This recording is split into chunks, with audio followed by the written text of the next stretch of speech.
ശ്രീ അച്യുതാനന്ദൻ്റെ പ്രശംസനീയമായ പ്രവർത്തനങ്ങൾ ഈ അവസരത്തിൽ സ്മരിക്കേണ്ടതാണ്. തൊഴിലാളി രംഗത്ത് പ്രവർത്തനം ആരംഭിച്ച് കേരളത്തിലെ കത്തിച്ചൊലിക്കുന്ന ഒരു ഉജ്ജ്വല താരമായി അദ്ദേഹം മാറുകയാണ് ചെയ്തത്. അദ്ദേഹം പാവപ്പെട്ടവരുടെയും സാധാരണക്കാരുടെയും പ്രശ്നങ്ങളിൽ ഇടപെടുകയും അതുപോലെ കൃഷിക്കാരുടെ പ്രശ്നങ്ങൾ ഇടപെടുകയും ചെയ്ത ശ്രീ വി.എസ്. അച്യുതാനന്ദൻ കേരളത്തിലെ എല്ലാ വിഭാഗം ജനങ്ങളുടെയും ഹൃദയത്തിൽ സ്ഥാനം പിടിച്ച അപൂർവ നേതാക്കളിൽ ഒരാളാണ്. ആലപ്പുഴയിലെ കുട്ടനാട്ടിൽ നിന്നാണ് അദ്ദേഹത്തിൻ്റെ രാഷ്ട്രീയ പ്രവർത്തനങ്ങൾ ആരംഭിച്ചത്. മാത്രമല്ല തൊഴിലാളി പ്രവർത്തനം ആരംഭിച്ചത്. കുട്ടനാട്ടിലെ കൃഷിക്കാരെയും അതോടൊപ്പം തന്നെ കർഷക തൊഴിലാളികളെയും സംഘടിപ്പിച്ചുകൊണ്ട് അവിടുത്തെ ഭൂവുടമകൾക്കെതിരായി അതോടൊപ്പം തന്നെ അവിടുത്തെ ഈ കാർഷിക ഭൂ ഉടമകൾക്കെതിരായുള്ള അതിശക്തമായ പോരാട്ടം, കർഷകർക്ക് ന്യായമായ വില ലഭിക്കുക, കർഷക തൊഴിലാളികൾക്ക് ന്യായമായ കൂലി ലഭിക്കുക എന്ന ആവശ്യം ഉന്നയിച്ചുകൊണ്ട് അതിശക്തമായ പോരാട്ടം അദ്ദേഹം നടത്തുകയുണ്ടായി.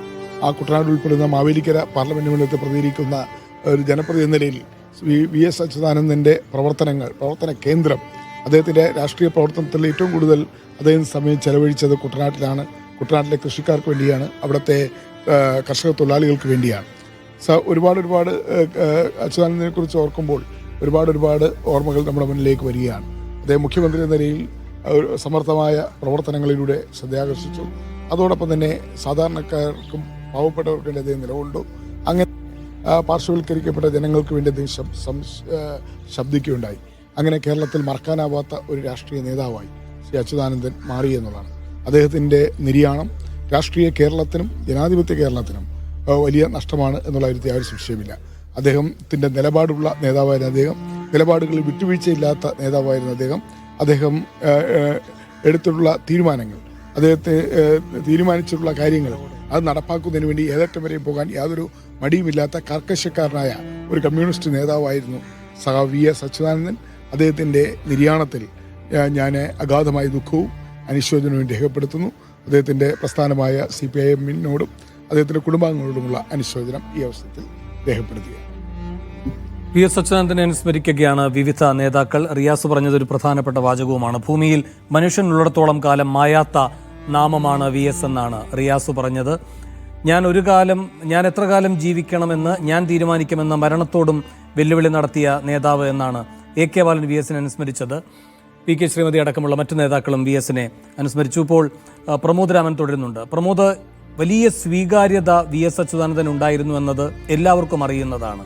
പൊതുവിൽ കമ്മ്യൂണിസ്റ്റുകൾക്കില്ലാത്ത മാധ്യമ സ്വീകാര്യതയും വി.എസിന് മാത്രം അവകാശപ്പെടാൻ കഴിയുന്നതാണ്. അപ്പോഴും പാർട്ടിക്ക് പുറത്തെ സ്വീകാര്യത, പാർട്ടിയിലെ സ്വീകാര്യത, ആ ഒരു പൊരുത്തക്കേട് അത് എല്ലാ കാലവും വരാം. ഇപ്പോൾ ജോർജ് കുര്യൻ സംസാരിക്കുന്ന ഒരു നേതാവ് മാത്രമല്ല, അദ്ദേഹത്തിൻ്റെ അർപ്പണബോധം, അദ്ദേഹത്തിൻ്റെ ആശയത്തോടുള്ള അർപ്പണബോധം രാഷ്ട്രീയത്തിന് അതീതമായിട്ട് എല്ലാവരും അംഗീകരിച്ചിട്ടുള്ള കാര്യമാണ്.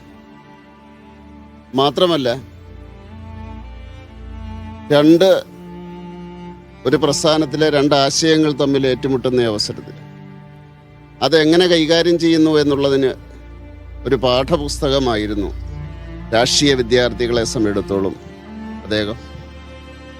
അതുപോലെ തന്നെ ജനകീയ വിഷയങ്ങളിലൂടെ, സമരത്തിലൂടെ വളർന്നു വന്ന നേതാവാണ്. എല്ലാ കാലഘട്ടത്തിലും അദ്ദേഹം സമരത്തിലൂടെയാണ് കടന്നു വരുന്നതായിട്ട് നമ്മൾ കാണുന്നത്. വളരെയധികം ജനങ്ങൾ അദ്ദേഹത്തിൻ്റെ നിര്യാണത്തിൽ ദുഃഖിക്കുന്നുണ്ട്. ഞാനും അദ്ദേഹത്തിൻ്റെ നിര്യാണത്തിൽ അനുശോചനം രേഖപ്പെടുത്തുന്നു, എൻ്റെ ദുഃഖം രേഖപ്പെടുത്തുന്നു. കേന്ദ്രമന്ത്രി ജോർജ് കുര്യനാണ് ഇപ്പോൾ വി.എസ്. അച്യുതാനന്ദനെ അനുസ്മരിച്ചത്.